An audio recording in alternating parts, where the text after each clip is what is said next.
Ruangan tiba-tiba gelap.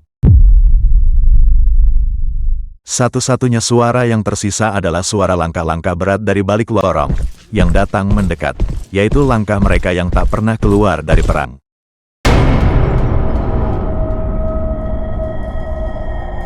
Dr. Emil Hartman terdorong ke belakang saat sosok-sosok itu mulai muncul dari kegelapan koridor neraka.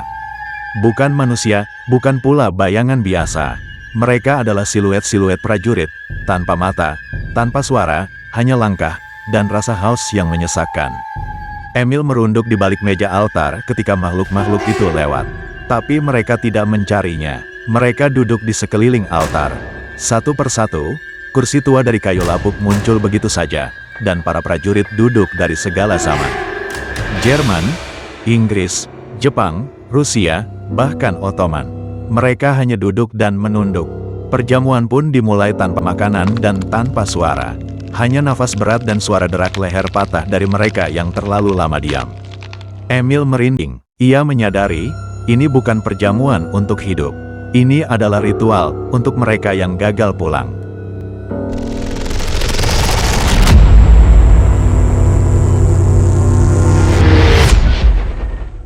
Dari bawah altar, sebuah buku catatan muncul sendiri.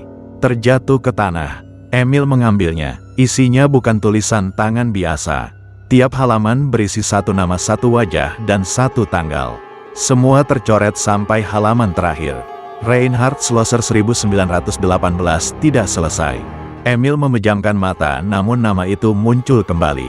Reinhard Schlosser, nama yang sebelumnya muncul di lorong terdalam. Nama yang disebut-sebut oleh makhluk bayangan. Siapa kau, bisiknya? Ia seakan menjawab. Ia adalah salah satu prajurit yang duduk paling ujung. Ia menoleh perlahan, wajahnya bukan seperti prajurit biasa. Ia tampak seperti Emil, hanya lebih tua. Matanya kosong, tapi penuh dendam dan ada luka tembak menganga di pelipisnya. Kau tahu siapa aku? Katanya. Darahmu adalah warisan dari dosaku. Lorong pun mulai bergetar.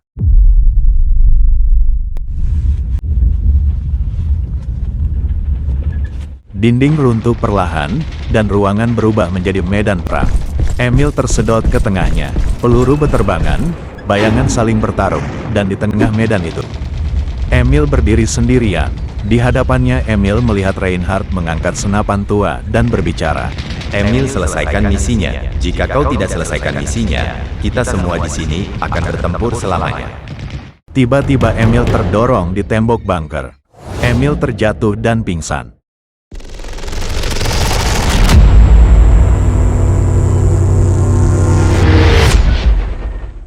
Saat Emil terbangun dari pingsannya, tubuhnya berlumur tanah dan debu. Di sekelilingnya tak lagi ada meja altar, tidak ada lagi perjamuan senyap. Ia berdiri di sebuah ruang batu sempit, seperti penjara bawah tanah. Di tengah ruangan, ada sebuah pilar logam tua penuh ukiran, dan pada pilar itu, ada slot seperti tempat memasukkan lembaran logam. Emil mendekat, dan pada dinding, terukir jelas. Sebutkan nama mereka yang gugur, atau selamanya tertinggal. Lalu sebuah suara pelan terdengar dari lorong. Satu nama, satu pintu. Satu pintu, satu jiwa. Emil sadar, untuk bisa keluar dari dimensi ini, dia harus membebaskan jiwa-jiwa yang terperangkap di sini. Tapi caranya hanya satu, menyebut nama mereka satu persatu. Ia membuka buku catatan yang jatuh sebelumnya. Lembaran-lembarannya kini penuh dengan ratusan nama prajurit dari berbagai negara dan masa. Emil mulai membacakan nama-nama itu. Thomas Whitaker, Jean Morel, Dmitry Korgan, Hiroshi Nakatomi.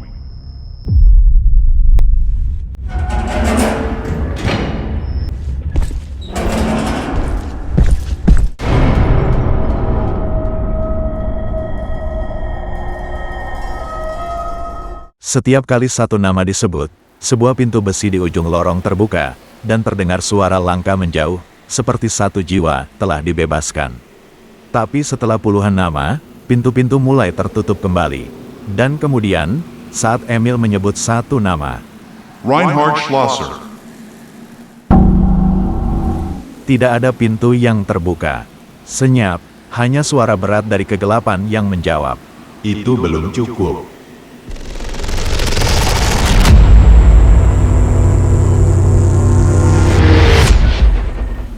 Emil terpaku. Ia kembali mencari di dalam catatan, menggali, membolak-balik halaman, membuka bagian belakang sampul.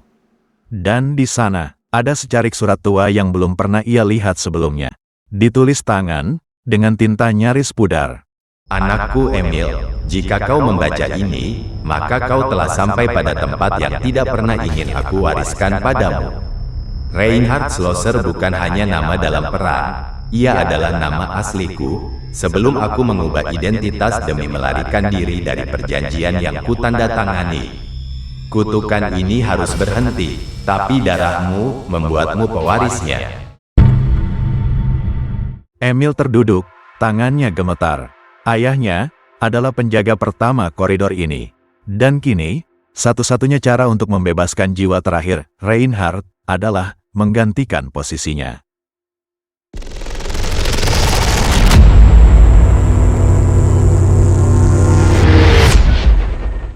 Sebuah kursi besi muncul dari tengah pilar logam.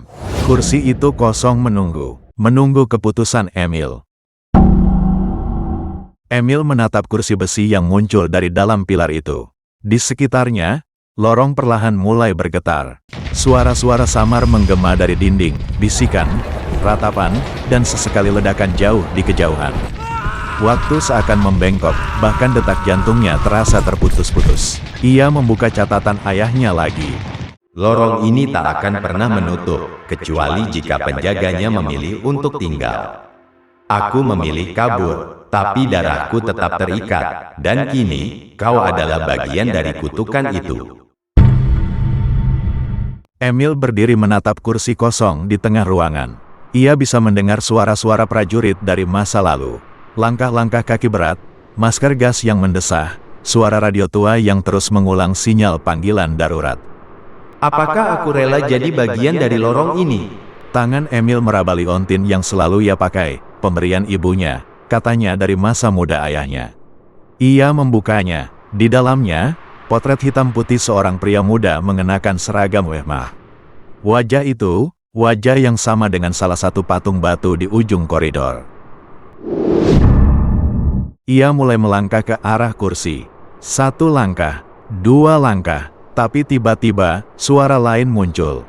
Suara radio statis. Lalu seseorang berbicara dalam bahasa Jerman, pelan, memanggil nama. Hartmann. Emil menoleh. Di ujung lorong, ada siluet pria tua berdiri dengan wajah setengah terbakar. Tapi matanya adalah mata ayahnya.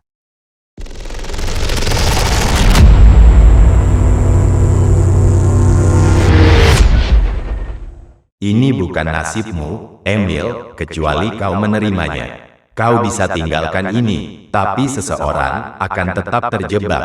Emil membeku. Jika dia pergi, lorong akan tetap terbuka. Jiwa-jiwa itu akan terus terperangkap. Tapi jika dia duduk di kursi itu, ia tak akan pernah kembali. Emil perlahan duduk. Lorong tiba-tiba hening. Satu demi satu, pintu-pintu besi di sepanjang koridor mulai terbuka. Thomas Whittaker, Jean Morel, Dmitri Kurgan, Hiroshi Nakatomi, Reinhard Schlosser. Siluet Reinhard perlahan muncul, lalu menghilang ke dalam cahaya redup. Tapi Emil tetap duduk di kursi itu. Tangan dan kakinya terikat rantai yang muncul dari lantai. Sebuah helm baja tua menutup kepalanya sendiri. Dan dari kegelapan, suara-suara jiwa baru mulai memanggil. Ada yang datang, koridor belum selesai.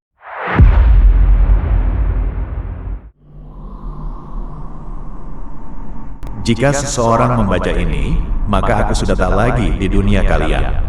Namaku Dr. Emil Hartmann. Aku bukan tentara, aku bukan penjaga, tapi aku adalah saksi dari sebuah perang yang tak pernah selesai.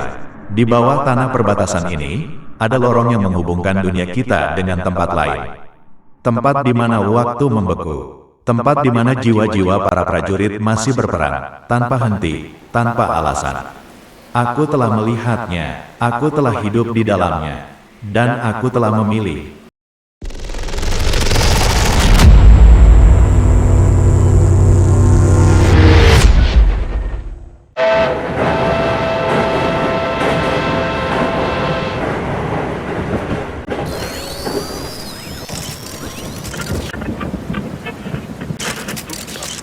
Beberapa tahun kemudian, di lokasi markas arkeologi militer, London, Inggris, seorang pemuda membuka kotak besi tua yang ditemukan di reruntuhan bunker saat renovasi.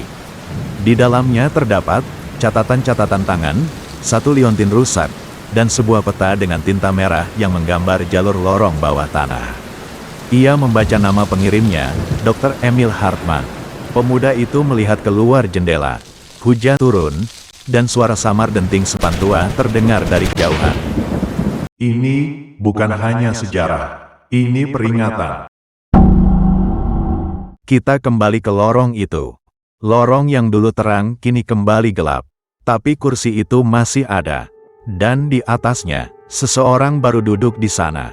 Wajahnya tak bisa dikenali, tapi matanya penuh rasa takut dan pengabdian. Dinding-dinding menggelegar, suara marching terdengar lagi. Dari ujung kegelapan, pasukan baru muncul.